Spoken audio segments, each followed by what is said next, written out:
YouTube, it's your girl Razia J, and I'm back with another video. If this is the first time that you have landed on my channel and you are seeing my face, welcome. I am happy to have you here.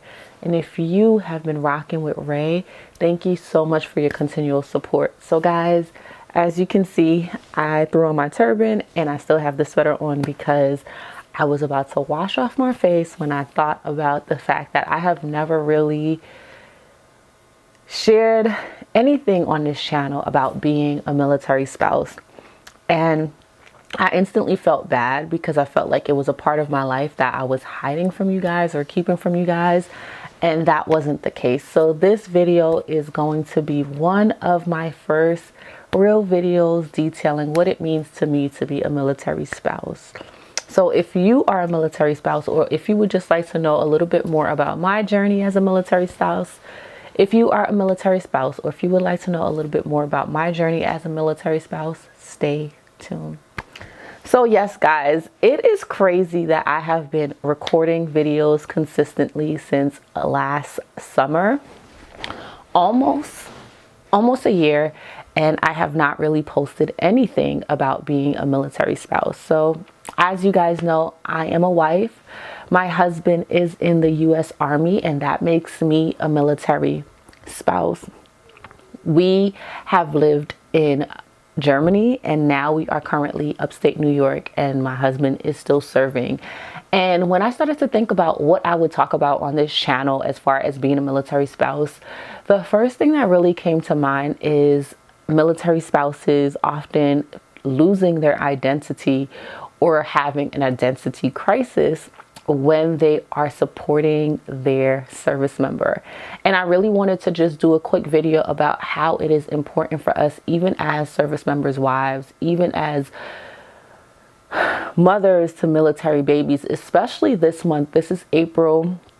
This is the month of the military child. If you are familiar with the military, if you are associated by any way, shape, or form, whether you are a spouse, a service member, or an employee or a DoD contractor, then you know that April is the month of the military child.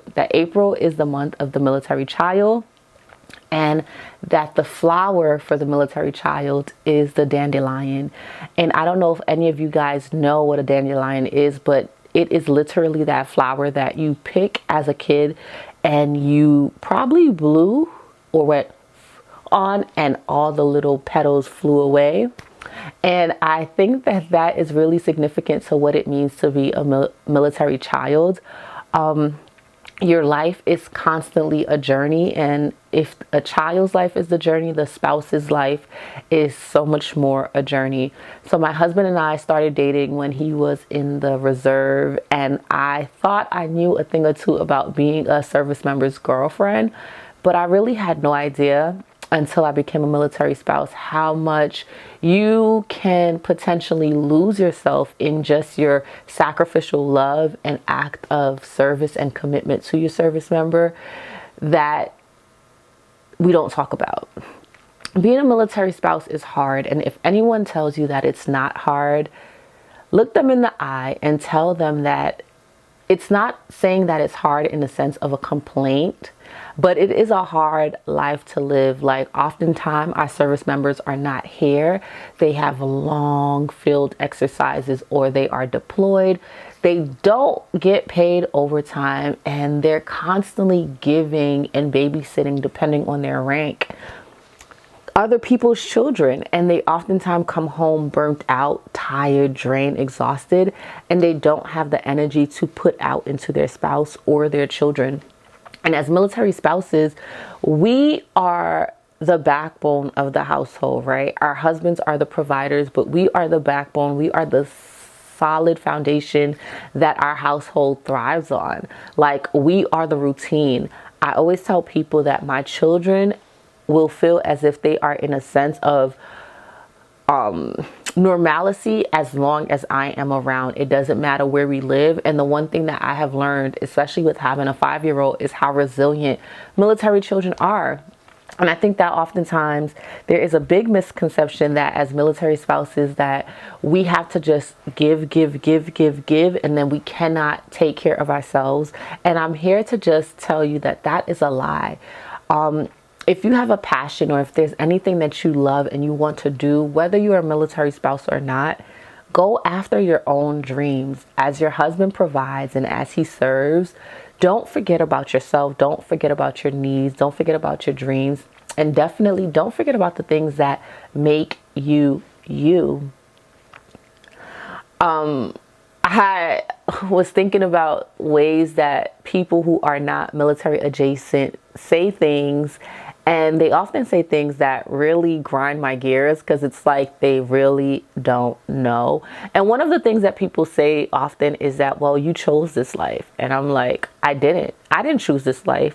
I fell in love with someone, and now I am committed to supporting their passion, their dreams, as they are committed to supporting mine. You know, my husband may be busy a lot, but he always makes sure that I do the things that I need to do for grad school.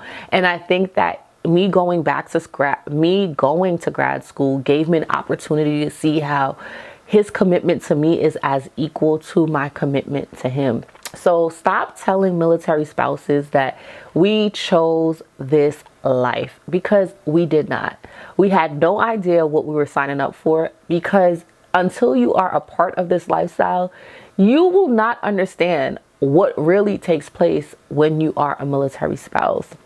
And another thing that I really don't like when people say these things and they think that it's okay, when people try to equate what their spouses do, and if their spouse travels for work or if their spouse works long days, to our spouse's commitment to this nation.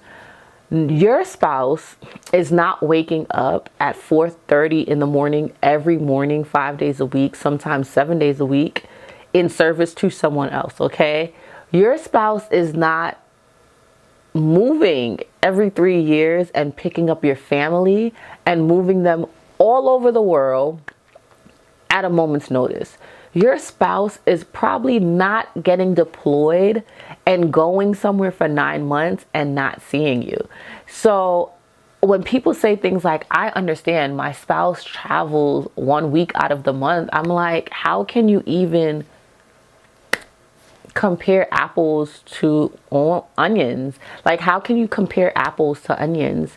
And I think the reason why I really don't talk about my military life is because I try to live my life outside of the military, because there are so many rules and regulations that I abide by just by being a military spouse and living on a military base, that I try to make this platform a place that has no rules, no limitations, and I'm able to say what I want to say. But I really wanted to share to a military spouse and a military family this month in particular that you are seen, you are worthy, and you are the best thing that happened to your spouse. That even though he is doing all the front loading and the brunt of the work, and even though he is the service member, your support to him is really crucial in him leaving home and coming back home in one piece. So although military families have a lifestyle that is very unique to everyone else's, I wouldn't trade it for the world. I'm honored to be a service member's spouse. I'm not saying that it's easy. I'm not saying that it's hard. I'm saying that it's my life. And I have found a way to navigate what it means to be a military spouse and a military mom to two beautiful military kids that live their life loving their dad and not really understanding what it means to be a military kid or for him to be a soldier, but knowing that when he comes home and he takes off his combat boots, that he is their everything, right? And as a military spouse, I have to oftentimes make my home a safe space and a place of peace, because the world is crazy. People ask military spouses crazy things.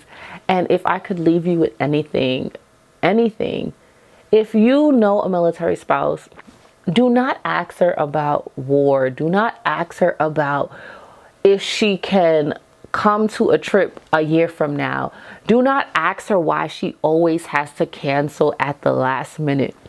Do not judge her for not being able to say yes to every request that you have as a friend or a family member or as whoever you are to her.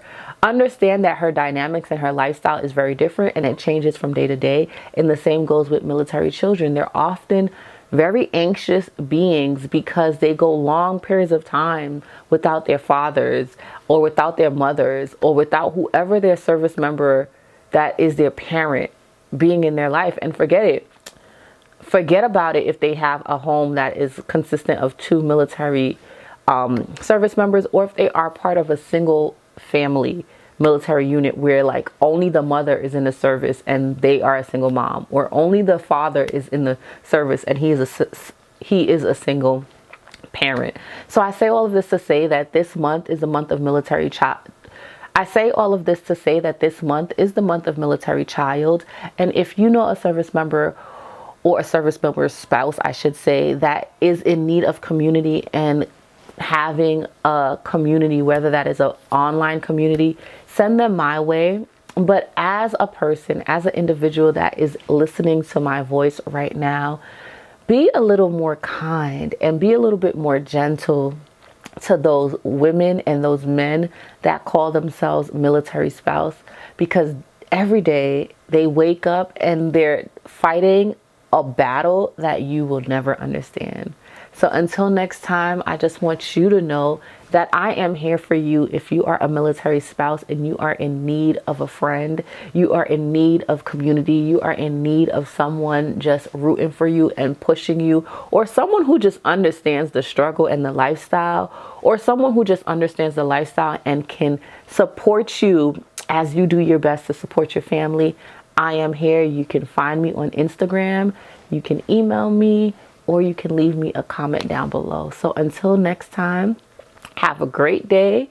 And April is the month of military child. So to all the military children out there and all the military spouses that are supporting your children and all the service members that afford us the opportunity to say that we are military spouse or a military child, thank you so much for your service to this country. And until next time,